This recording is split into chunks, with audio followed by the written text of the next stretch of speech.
स्वामी तुझ्या नावाने फुलातून परिमळ दरवतो लाख पाखरा. तरी बघा माझी छोटी बहीण आहे अंजू. तर हिची दोन्ही मुलं स्वरूप आणि परी आणि अंजू तिघं पण आलेत माझ्याकडे सुट्टीला दिवाळीच्या.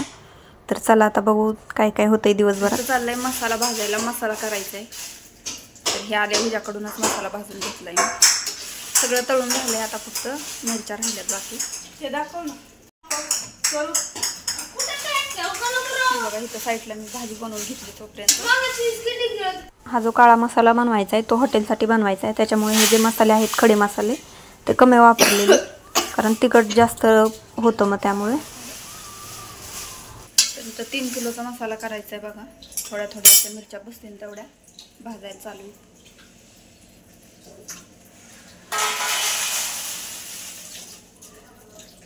तर मसाले भाजून झाले.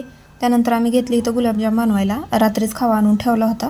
तर दिवाळीत बनवले होते पण ते संपले होते, त्याच्यामुळं नंतर बनवायला घेतले आम्ही अजून. तर तो काळा मसाला जो भाजून झालाय तो आम्ही थोड्या वेळाने ठेवायला जाणार आहे. पहिलवान लड्डू मुत्याचा अवतार घे सत्तर देवाचा.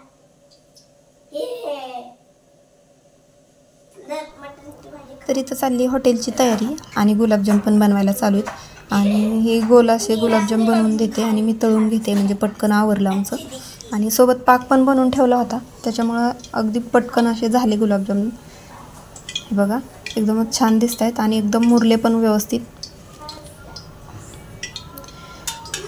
तर सगळं गाडीचं तयारी वगैरे करून दिली आणि त्यानंतर आम्ही मसाला घ्यायला आलो, कारण दुपारी मी गाडीवर येऊन पटकन ठेवून गेले होते मसाला बनवण्यासाठी, म्हणजे मसाला कांडप केंद्रामध्ये. तर संध्याकाळी 7:30ला घ्यायला गेलो होतो आम्ही. तर खडे मसाले कमी घातल्यामुळं मसाला कमी भरला, अगदी 4 किलो भरला, पण एकदमच मस्त झाला आहे. असा वास पण त्याचा छान येत होता. हे बघा कलर एकदमच भारी आलेला आहे.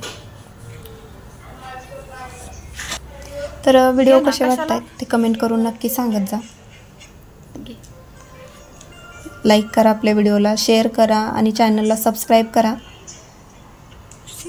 चला आता भेटू नेक्स्ट व्हिडिओमध्ये. तोपर्यंत श्री स्वामी.